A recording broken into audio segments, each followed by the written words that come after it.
How did you get started 11 years ago? Yeah. So I talk about this a lot. 11 years ago, I had a job I hated, and podcasts were a newer thing at the time. This is 2013, 2014, 2012 to 2014 in that gap.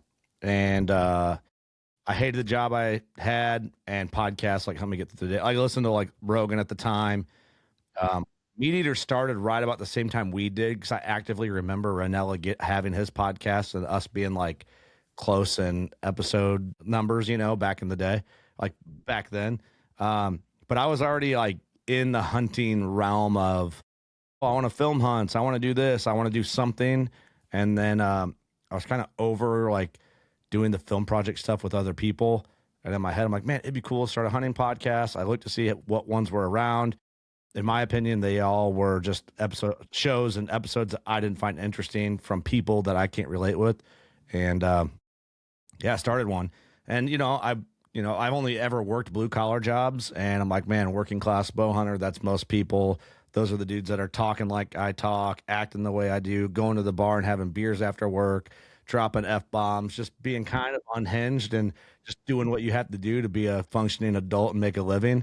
And yeah, I don't love our name, and to me, it's so cliche sounding, but I think I've heard it so much that I'm like, I don't know what it would be if it wasn't, but that might sound weird. That's an internal thing, but Dude, it doesn't sound weird. You're the second person that we've had on or been on a podcast with. The Missouri Woods and Water guys, they don't like their name either. I'm like, well, you've got that identity, and that's what you do. yeah, no, it's completely fine. Yeah. I just to me, I look at it, I'm like, it's corny.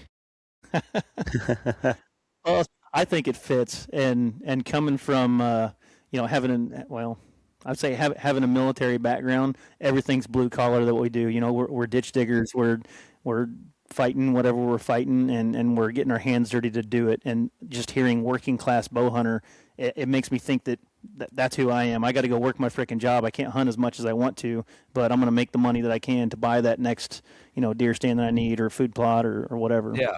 Yes. Yeah, for sure. I know I get your point. It's just a personal thing. It's just like, you know what I mean? It's like if I go back and listen to really any episodes, but especially like the early ones, it's just like, ugh, I don't know. We were just so young, and it's fine. It's cool, like now it's cool.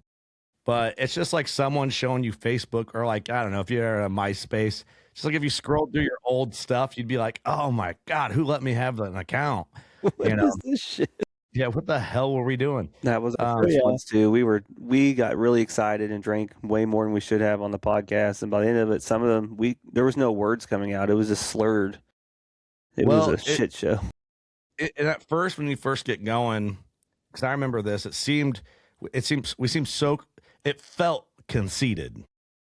Like, why would anyone listen to anything we say? Mm-hmm. Who the hell's going to tune into this? And then it's like when you're putting it out, it's like, oh man, we're just getting our friends and family that are tuning in are just roasting us. But, and I think they did probably for a long time, or doubted us, or like their little podcast or whatever.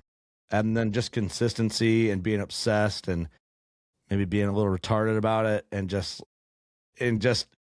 kind of stimming out on it for 11 years. It's just kind of like, well, we're a thing now, and we're not going anywhere. So, dude, Mac, I don't think people doubt us enough, because people come up and ask how the podcast is going, and I'll ask them, how'd you like the last episode? Oh, I haven't listened to that one yet. I'm like, motherfucker. Yeah, you just how's it going? It's weird. Yeah, it's weird. I don't expect anybody to listen, but it's I don't know.